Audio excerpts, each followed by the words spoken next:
enorme gusto porque además, además de haber compartido con ella el gobierno, fuimos ambos diputados.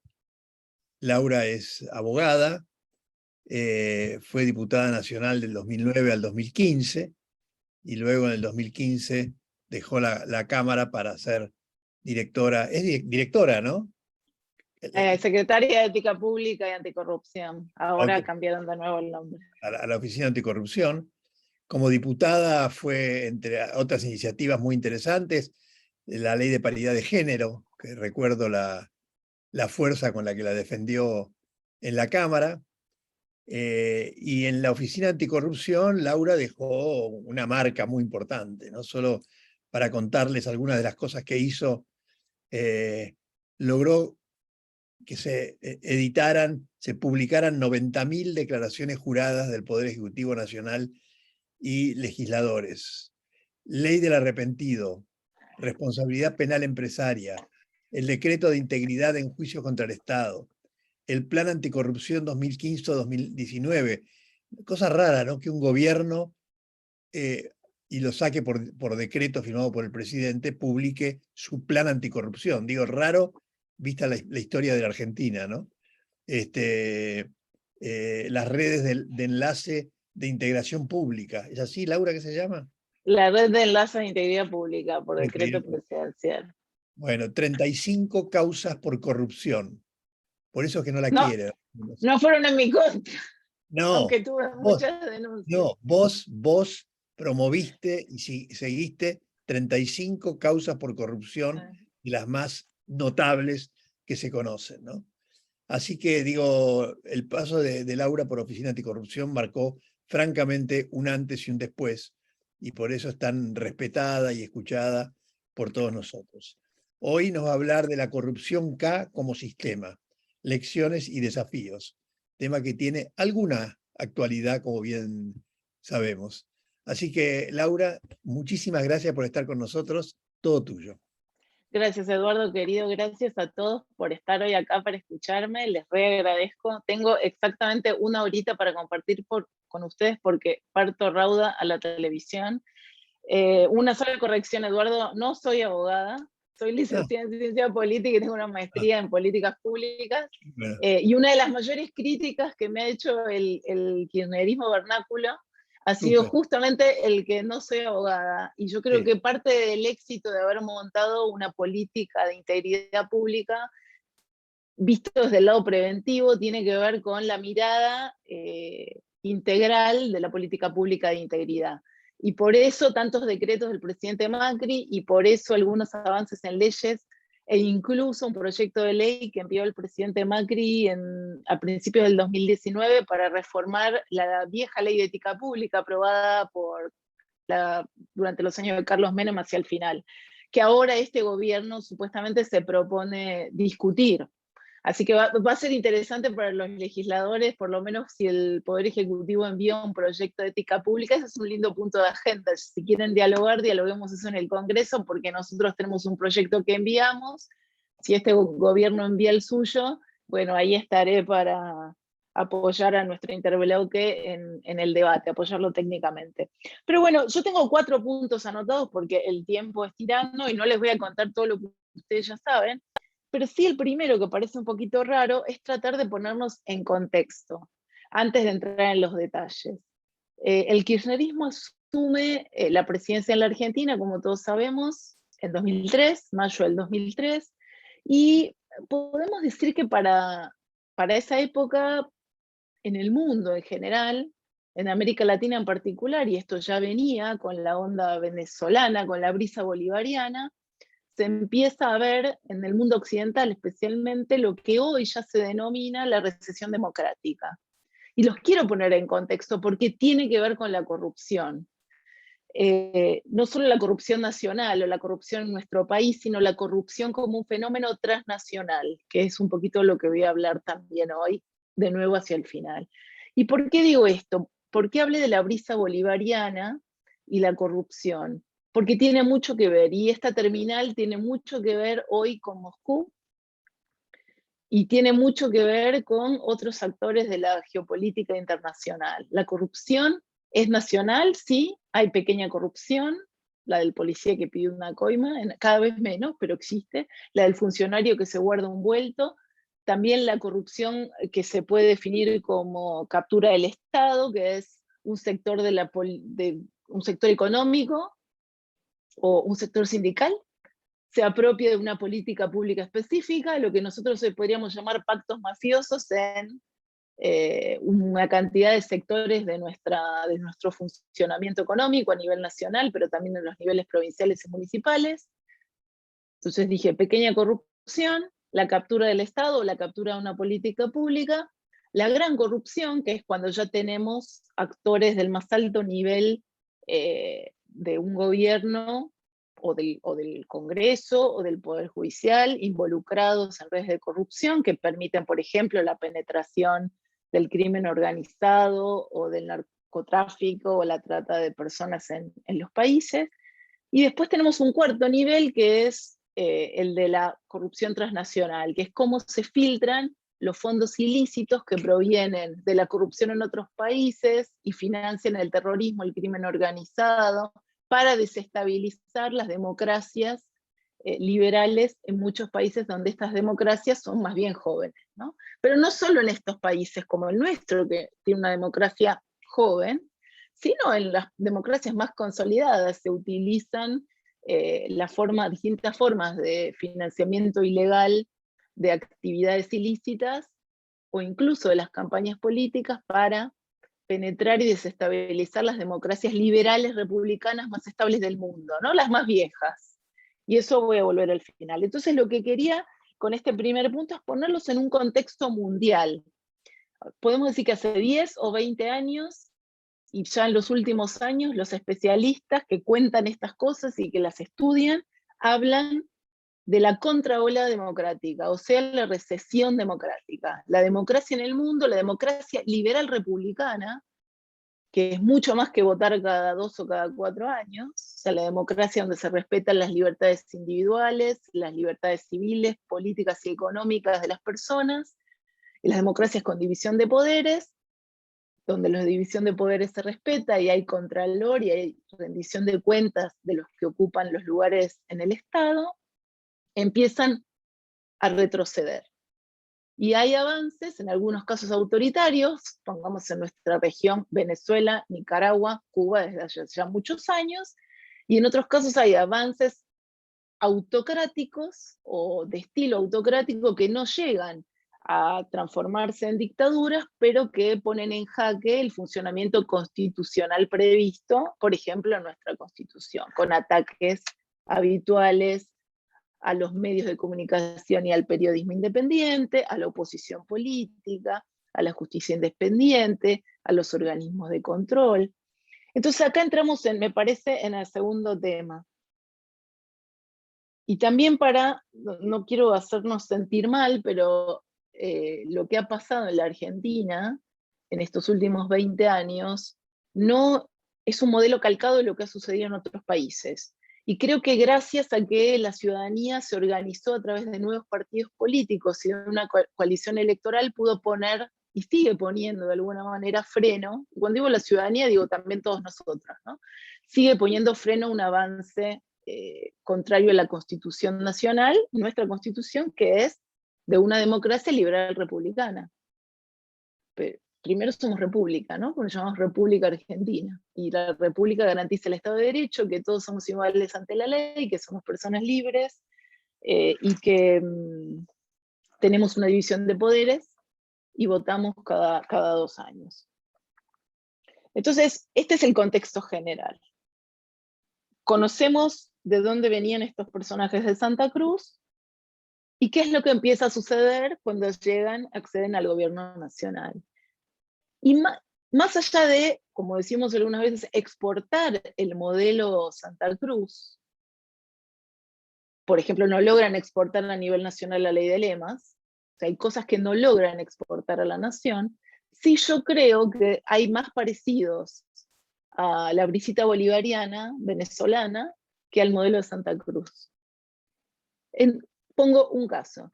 la toma de los organismos de control, la vacancia sistemática de juzgados y fiscalías, la designación de jueces subrogantes, esto lo tratamos con Eduardo cuando éramos juntos diputados, la reforma del Consejo de la Magistratura, que después de muchísimos años se termina declarando inconstitucional por la Corte, el proceso de democratización de la justicia en 2013, que buscaba elegir a los jueces por el voto popular, no se olviden de esto, la toma de la oficina no que coordina, pero de la Procuración General de la Nación, de los fiscales y de la defensa, a través de una militante, la creación de justicia legítima para decir, estos jueces son amigos, aquellos jueces son nuestros enemigos, y donde los jueces son nuestros enemigos los vamos a atacar.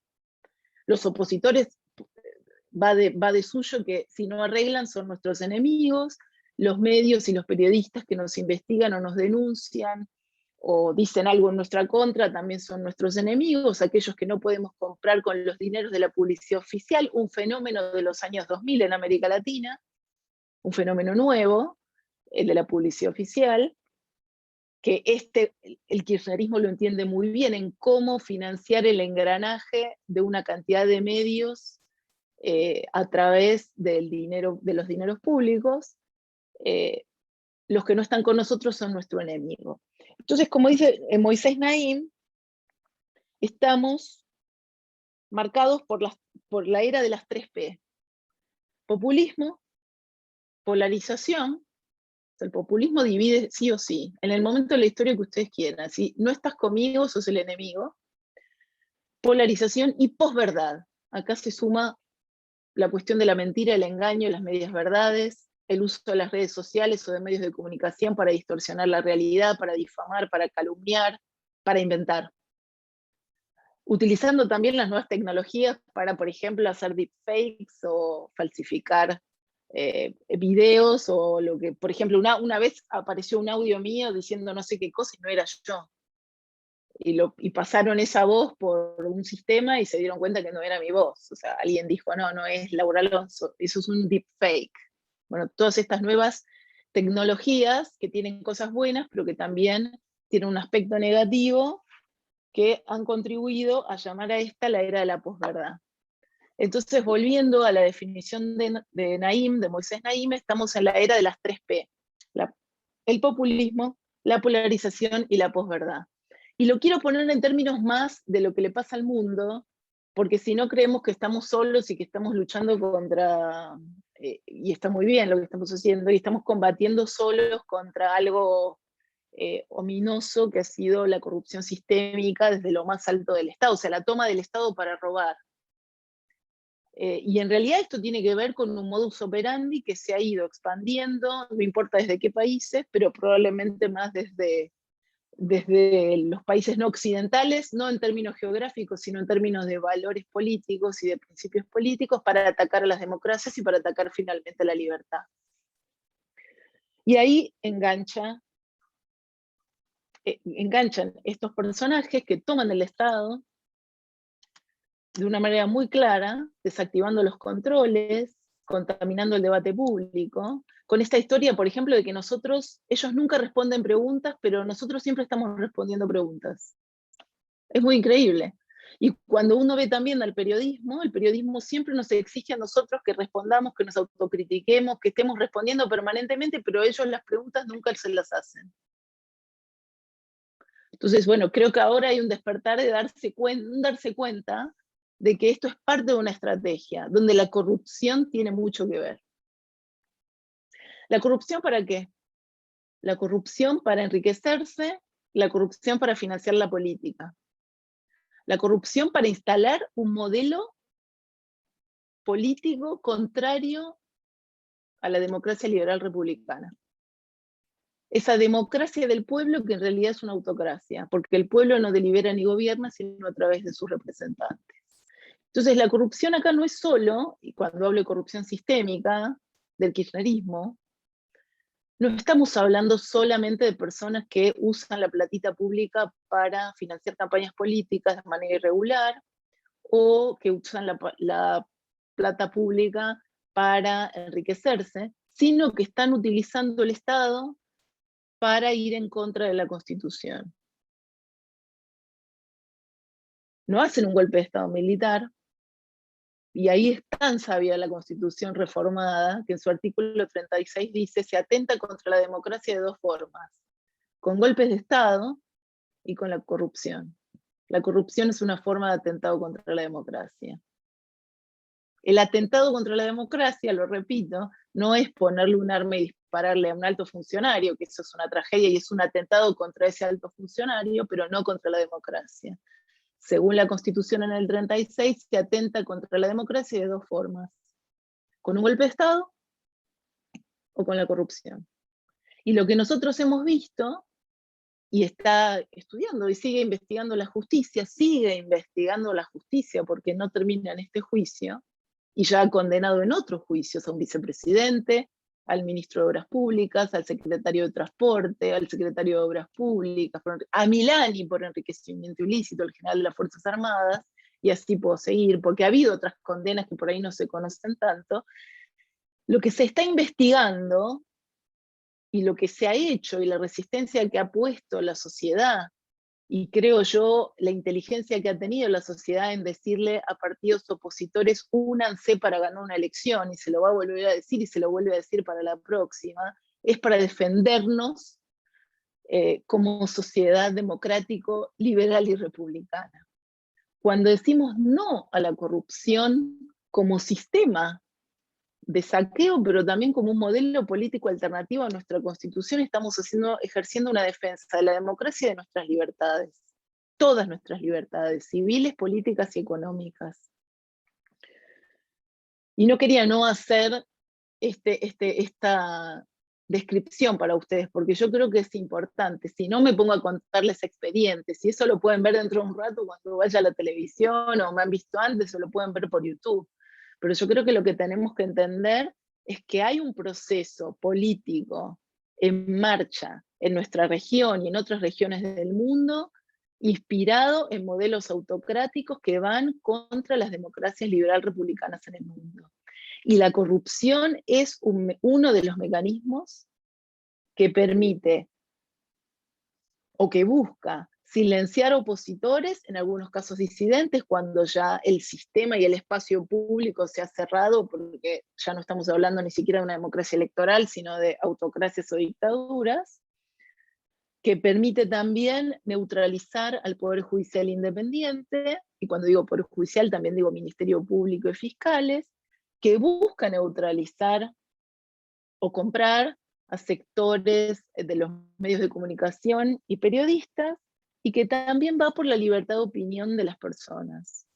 Y ir por esa libertad de opinión también significa ir por el ejercicio de nuestras libertades económicas.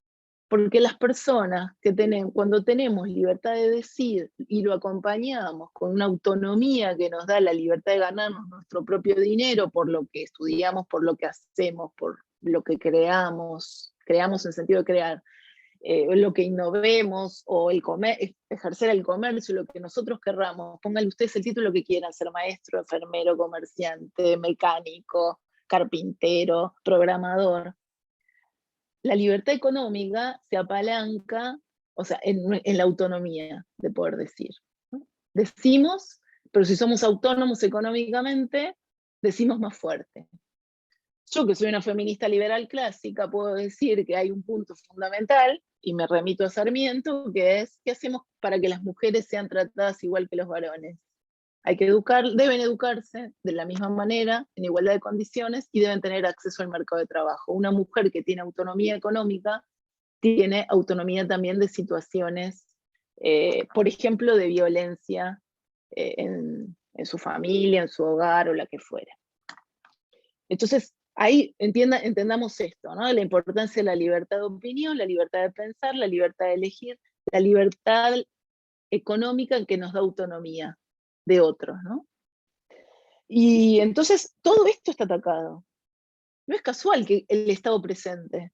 El Estado está presente porque va agobiando la capacidad del individuo de elegir y de ser libremente, de pensar y de actuar. ¿Qué lecciones y qué desafíos? Porque creo que ya les planteé como cuál es el esquema general que hemos visto, no solo en la Argentina, sino en otros países de la región, y quiero decirles que esto no ha terminado. O sea, por eso tenemos una tarea muy importante como ciudadanos, como políticos, militantes, académicos. Eso es el trabajo que cada uno de ustedes tenga. Todos somos importantes. Aquí no sobra nadie. Entonces podemos ejercer nuestra voz identificados de manera anónima, como ustedes quieran, ¿no?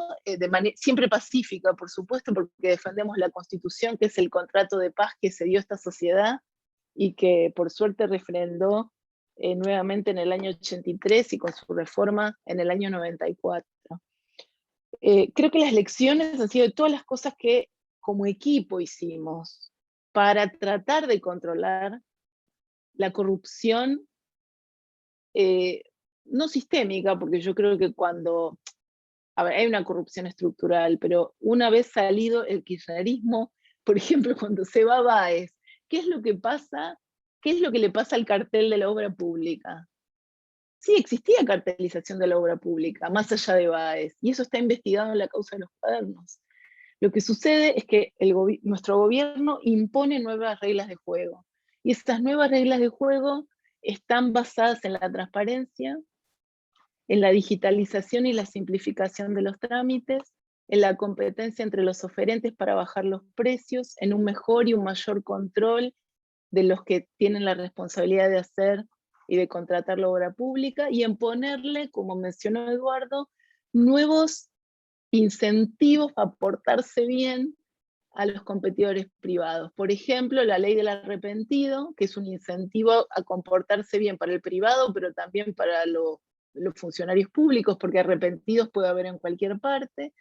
Y en el caso de los privados, la ley de responsabilidad corporativa, que castiga la corrupción.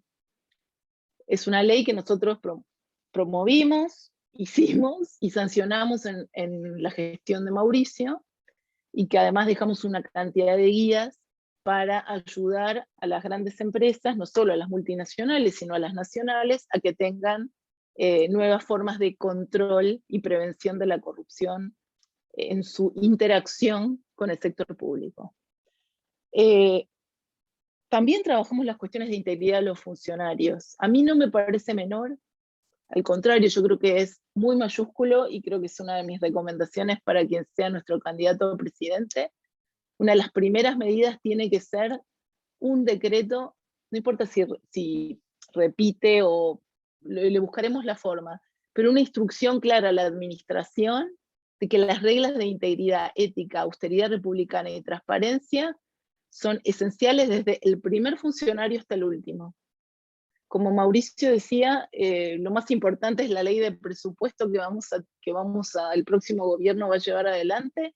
Yo creo que además el presidente, para dar un mandato claro a su administración y a sus funcionarios, a los que haya designado y a los que le vengan, pero que son funcionarios del Estado, tiene que hacer una instrucción de, como les dije, ética, transparencia, integridad y austeridad republicana. Día 1. Seguir trabajando o retomar el trabajo y ver qué es lo que nos queda con el proceso de simplificación y digitalización de trámites en el Estado. Todo lo que quede pendiente o todo lo que falte por hacer. En esa simplificación, o sea, reducir la cantidad de pasos administrativos, también tiene que entrar la reducción de impuestos, tasas y todo tipo de timbres y sellos que le sigue cobrando el Estado Nacional a un montón de actividades económicas. Tienen que volver las sociedades comerciales de 24 horas, las SAS, y el primer día, para que todos podamos crear una sociedad comercial rápido. Y tenemos que garantizar en todos los ámbitos, pero especialmente en el ámbito estatal, la competencia con los proveedores, con los contratistas, y también la competencia en el empleo público. Y esto lo vamos a charlar probablemente más adelante y en otro momento seguramente, pero no tengo más tiempo. Y una de las cosas que empezamos y se hizo muy bien en el gobierno de Mauricio y que hay que acrecentar es cómo trabajamos con los datos públicos y las bases de datos en poder del Estado para analizar dónde estamos comprando bien, dónde estamos invirtiendo bien el presupuesto y dónde no. Desafío, porque si no, ya me pasé el tiempo. Para mí, porque era muy difícil y creo que ahora se presenta la gran oportunidad.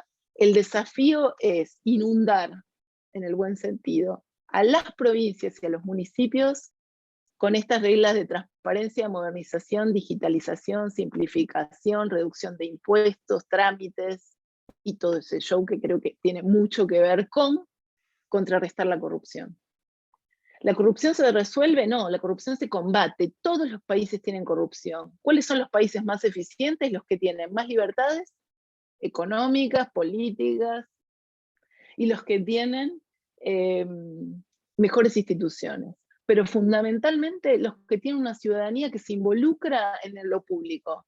Involucrarse en lo público quiere decir, ¿soy político? No. Quiere decir, me importa y tengo una voz respecto de lo que sucede en mi comunidad, en mi municipio, en mi provincia, en mi universidad pública, en mi empresa o en lo que fuere.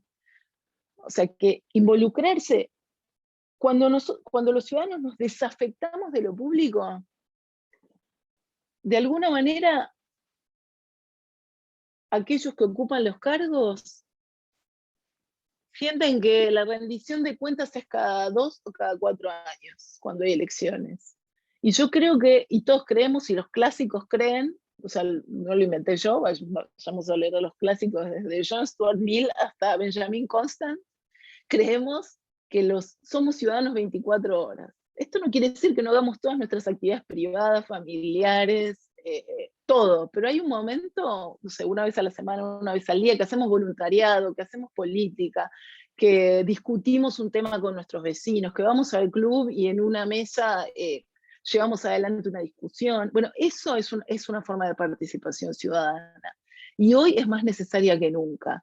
Volviendo al principio, quiero recordarles que también Rosan Ballon, un autor francés, ha escrito sobre el siglo del populismo. Las democracias liberales republicanas en el mundo están bajo asedio. No puedo no decirles esto, porque si no les estaría mintiendo. Y esto sucede en Estados Unidos, sucede en Francia, sucede en Gran Bretaña, no solo en la Argentina, o en Chile, o en otros países, o Colombia, u otros países de la región. Y hay muchas formas de ver que esto está sucediendo. Una de esas formas es a través de la corrupción y la erosión de las instituciones a través de la corrupción. Entonces nosotros tenemos que defender a las instituciones, y defenderlas quiere decir que cada uno de los que está acá, que hoy somos 133, va a decidir hoy y anotar en un papelito qué institución va a defender como ciudadano, como político, como militante. No sé, la justicia, una fiscalía, el Estado Nacional, una institución, no sé, la Defensoría del Pueblo, que no tiene defensor del pueblo hace 14 años, algo en sus provincias, algo en sus municipios, pero de nuevo, yo creo que el gran desafío no es inventar la rueda, porque la rueda está bastante inventada, y no es porque la inventamos nosotros, pero digo, por suerte podemos seguir trayendo herramientas del mundo, y no digo Finlandia y Dinamarca, podemos traer herramientas de Uruguay. Por ejemplo, la Agencia de Sistemas de Uruguay, que es maravillosa, hizo todo un proceso de modernización del Estado uruguayo. Podemos traer, como trajimos el sistema de compras electrónicas de Chile y lo implementamos. Podemos hacer muchísimas cosas con actores de la región que ya lo tienen, que ni siquiera tenemos que, repito, no hay que inventar la rueda, porque la rueda está inventada. El mayor desafío es político. Y sin ustedes empujando este carro, desde el lugar que ustedes elijan empujarlo, es muy difícil que esto suceda.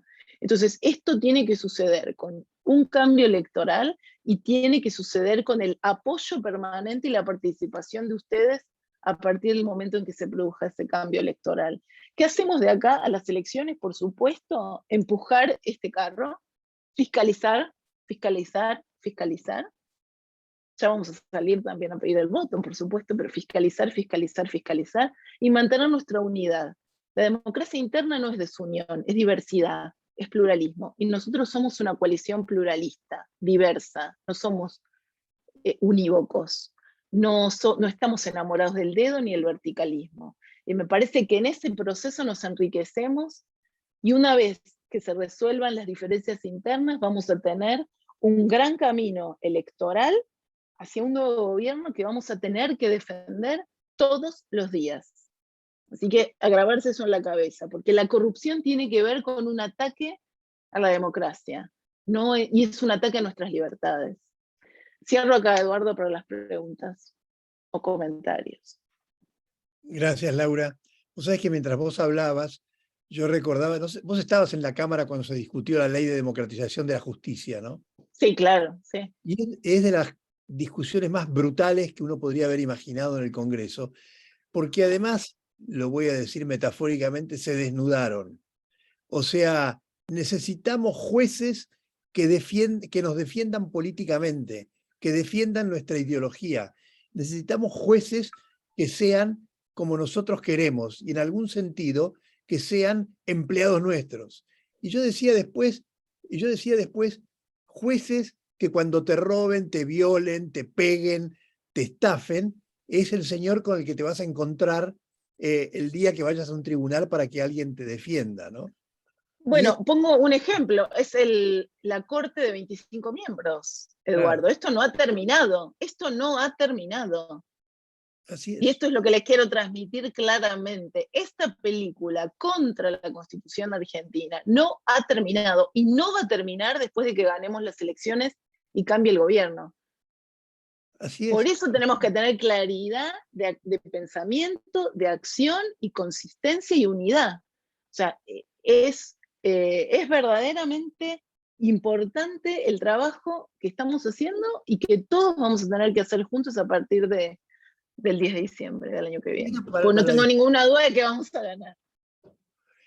Esto para la discusión política. Báez no está lejos nuestro, porque Báez nos robó plata que podíamos haber utilizado para hospitales.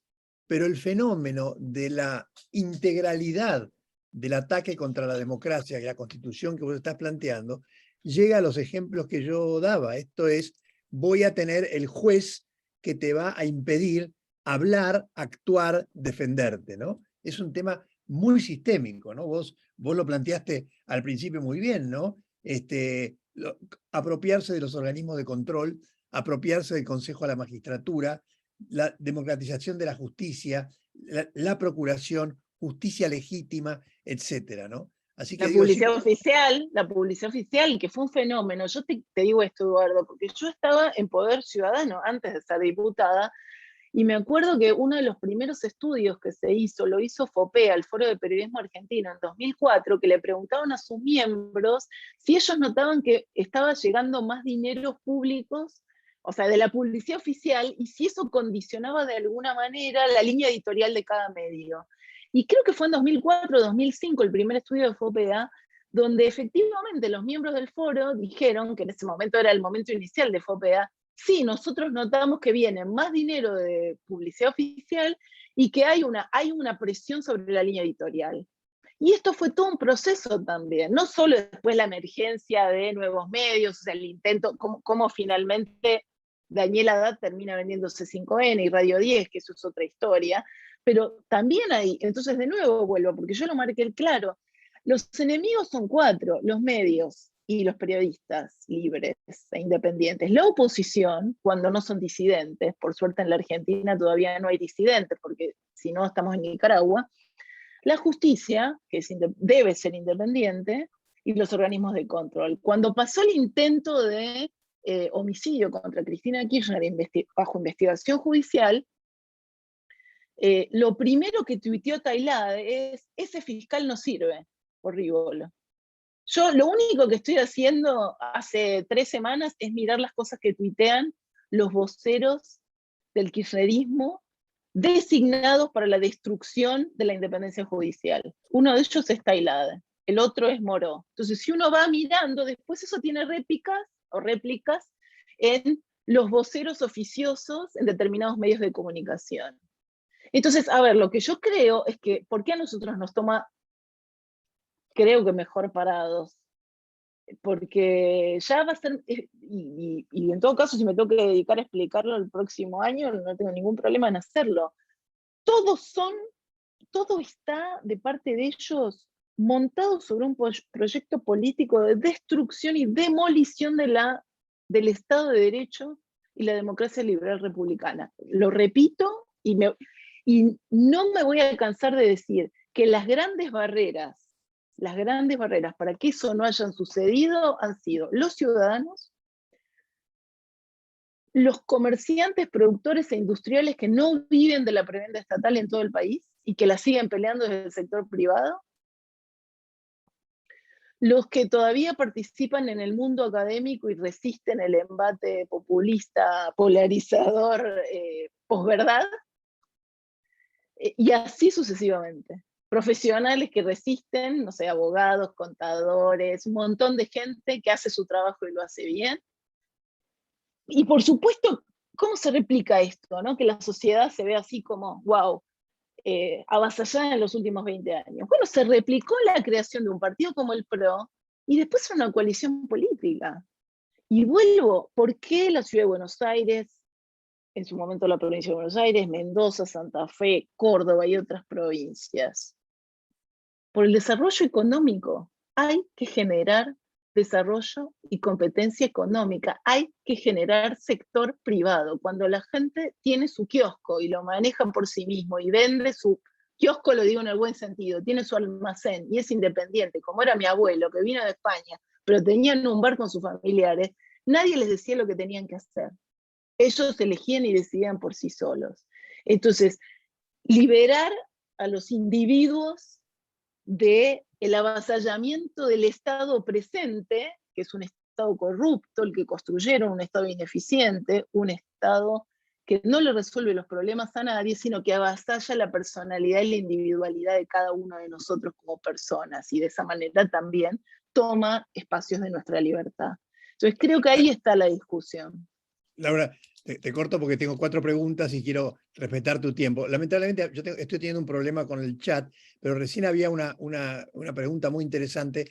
Decía, analizaba la situación de un ministro en Entre Ríos, que además de ser ministro tenía un cargo en ENARSA, otra más, etc. Las múltiples formas de la corrupción que no parecen tan espectaculares, pero que son formas de violar nuestros derechos y apropiarse de los recursos públicos. Bueno, le voy a pedir a los levantadores de manos que hagan una pregunta en la medida de lo posible cortita para que podamos luego aprovecharlas todas. Tenemos a Walter y luego a Pedro Mugaburu. Guille, le das a Walter y a Pedro, por favor. Walter. No se te oye. No se te oye, estás muteado, Walter. A ver. No. No se te oye, Walter. A ver. Hola, hola. Lo siento, Walter, no te estoy escuchando. ¿Se escucha ahora? ¿Se escucha? Ahora sí, dale. Dale. Sí, buenas tardes. Primero muy buena la charla, muy buena la composición del lugar, y la pregunta está relacionada que, bueno, más de 20 años que venimos llevando adelante o sobrellevando toda esta historia de la corrupción, y que todas las cosas que se han hecho en los últimos años, vemos que se borran de un plumazo, como que falta algún impulso importante y no tengo claro cuál es el camino a seguir, más allá de lo que planteó Laura, que es correcto, de que la ciudadanía tiene que participar, fiscalizar y tener los ojos bien abiertos, es cuál es el rol de los organismos internacionales en el momento de otorgar préstamos a los países que tienen que ver con el tema este de la corrupción. O sea, tienen que estar viendo algo de todo eso. ¿Existe algo? Gracias, Walter. Le doy la palabra también a Pedro para que haga su pregunta y luego vamos contestando de a dos. Dale, Pedro Mugaburu. Gracias. Hola. Dale, Pedro. Yo pensé que iba a Bueno, es notorio el avance de las mafias. Directamente en estas últimas décadas, el crecimiento que ha habido respecto a la corrupción sistémica en varios estamentos del Estado, en varios niveles. Yo observo que hay en estos tiempos la incorporación de gente afín a un determinado partido político trabaja de forma, en favor de sus ideales, boicoteando la gestión del gobierno elegido democráticamente. Creo que la ciudadanía no tiene muchos canales en los cuales puede manifestar cuando observa esto. Yo soy un agente público y no encuentro muchas herramientas como para defender el ámbito en el cual tengo injerencia.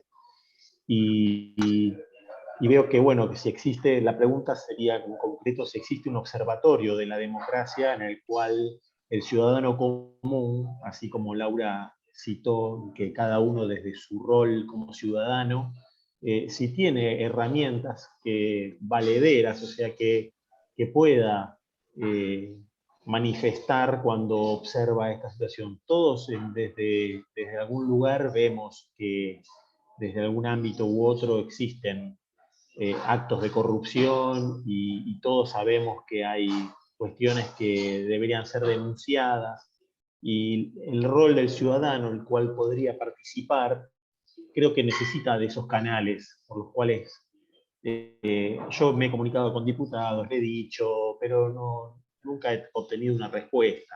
Después lo intenté vía periodismo, pero tampoco.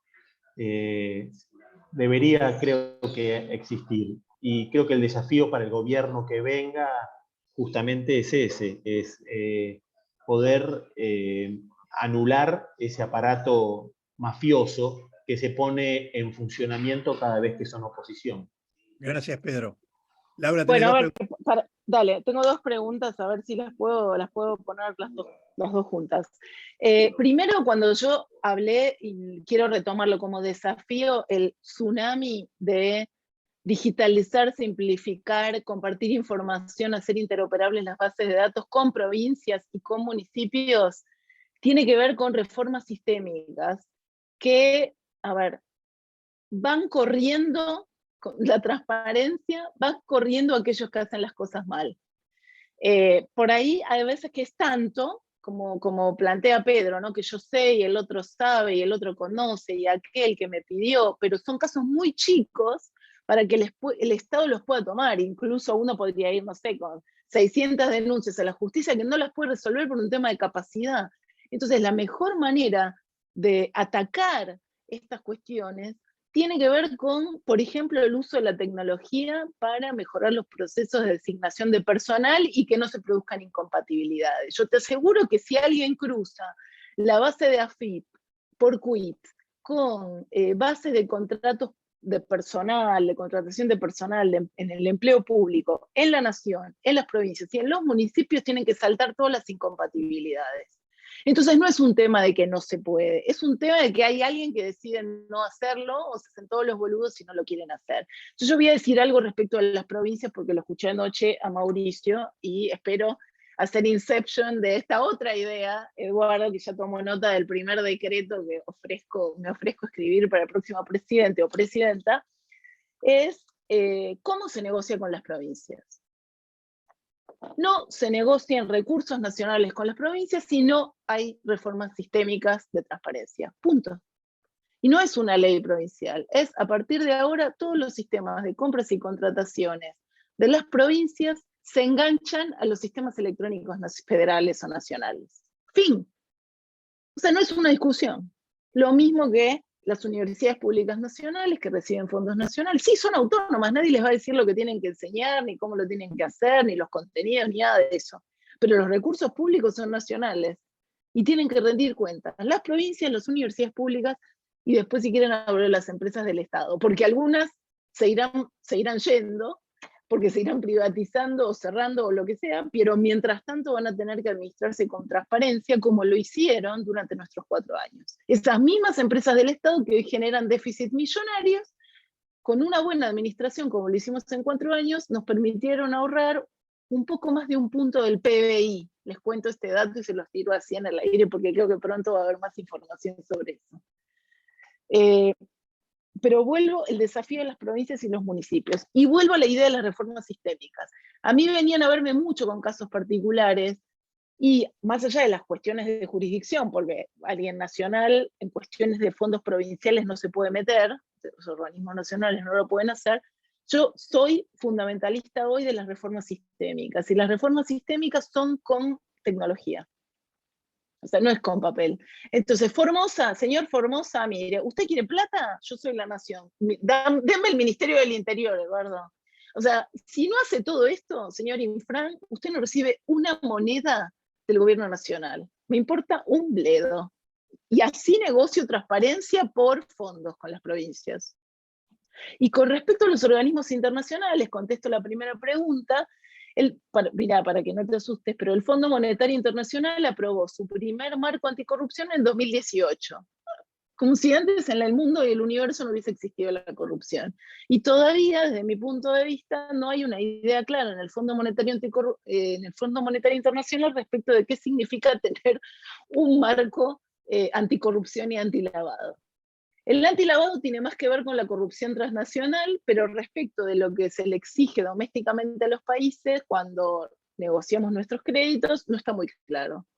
Y hay otros instrumentos internacionales, como la Convención de la OECD contra el soborno transnacional, la Convención de la OEA y la Convención de Naciones Unidas, que bueno, tienen marcos de aplicación. El de la OCDE es un poco más fino, diría, como más estricto. El de la ONU va a cumplir 20 años y es medio un desastre.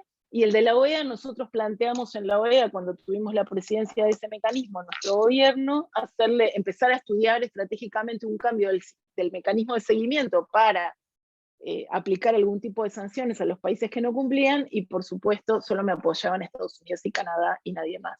Pero bueno, se supone que uno también debe insistir con estas cosas. Y yo creo que hay para nosotros una oportunidad en política exterior que tiene no solo que ver con la defensa de los derechos humanos en el mundo, sino también con la defensa, por ejemplo, de la democracia y especialmente de la transparencia y la integridad pública, donde logramos posicionarnos en 4 años y podemos continuar esa tarea en el próximo gobierno. Espero haber respondido. Gracias, Laura. Estamos un poquito cortos y te estoy amenazando con, dentro de un mes, un poquito más, otra charla, le podemos dar otra dinámica, otro diálogo, etcétera. Esta vez, digo, debo reconocer también mi falta porque se me desordenó un poquito y Laura tenía esta restricción. Pero hagamos una pregunta más, Daniela Guerrero, y le prometo a los demás que dentro de poco la volvemos a tener a Laura a pleno. Así que, Daniela. Hola, ¿qué tal? Un gusto, como siempre, escucharte, Laura.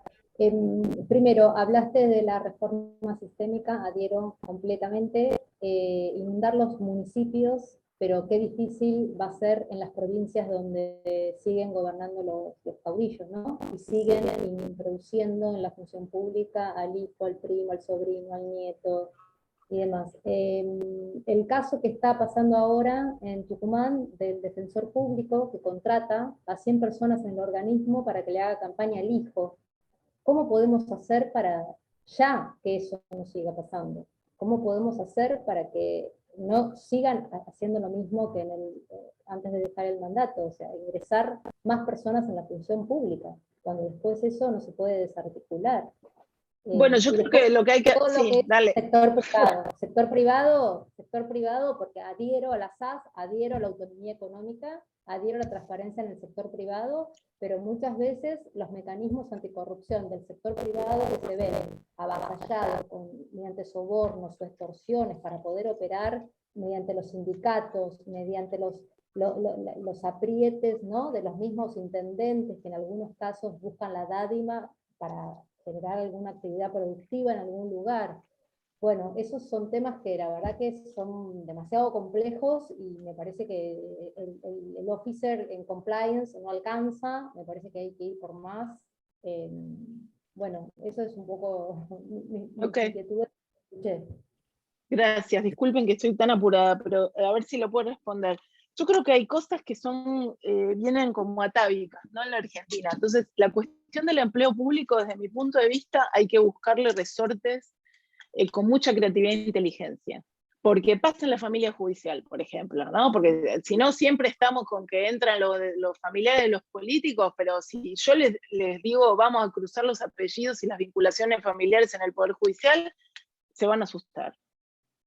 Y esto también tiene que ver con algo que incluso, les diría, excede una visión 100% de pureza de la ética pública.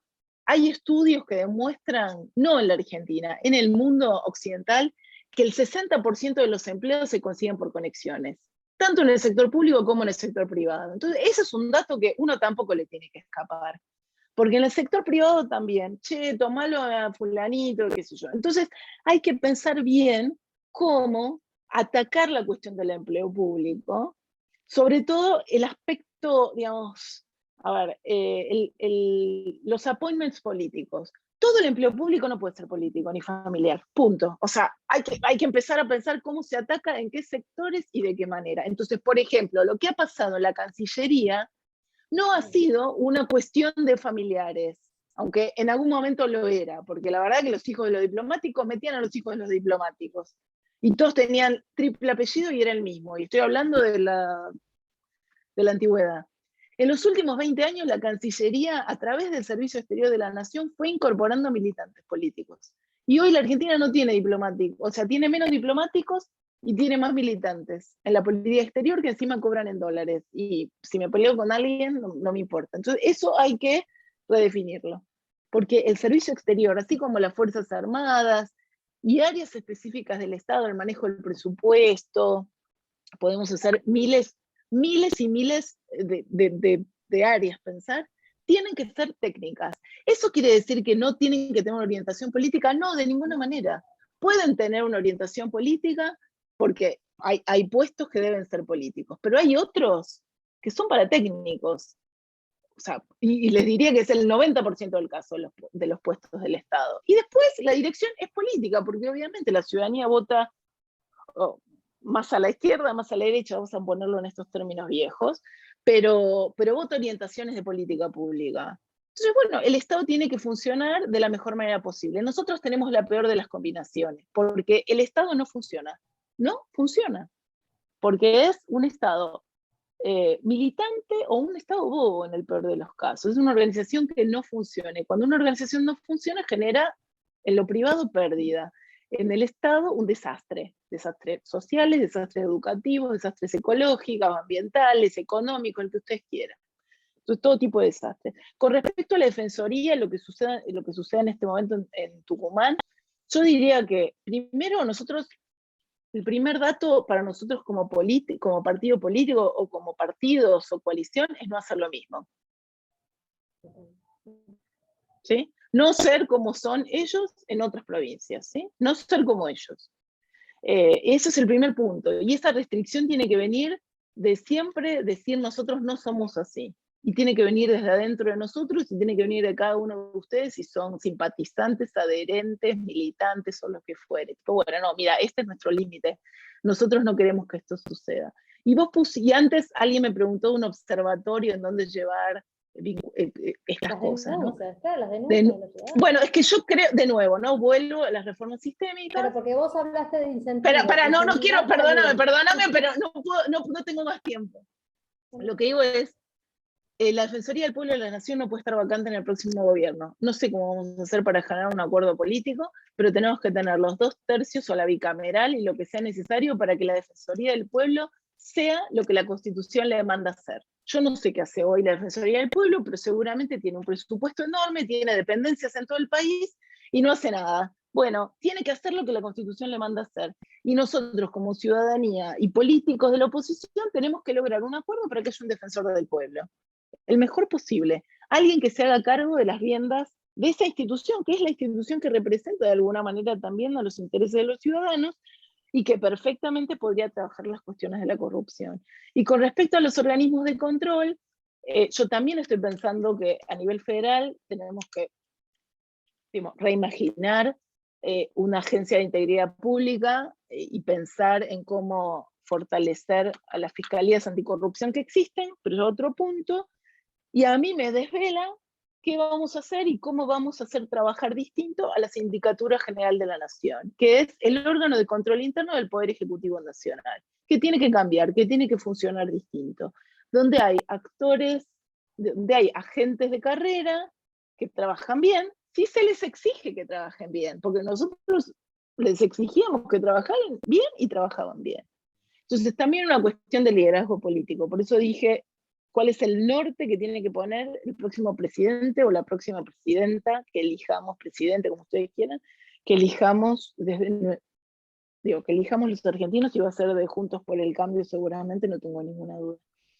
Bueno, creo que toqué todos los temas. Te propongo que sí, en 6 semanas hagamos otra, o no sé, en noviembre, y estamos un poco más de tiempo, porque me tengo que ir en un minuto. Una pregunta de varios hinchas acá. ¿A qué programa vas? A lo de Jonathan, a La Nación. Bueno, muchísimas gracias. Disculpen que no pudimos aprovecharla más, pero creo que ha sido muy bueno, así que hacemos aplauso mediático y hasta prontito, Laura. Gracias, Eduardo. Y muchas gracias a todos por haber estado y haberse entusiasmado, y salgamos a caminar la calle, que hay mucho trabajo. Gracias, gracias y gracias.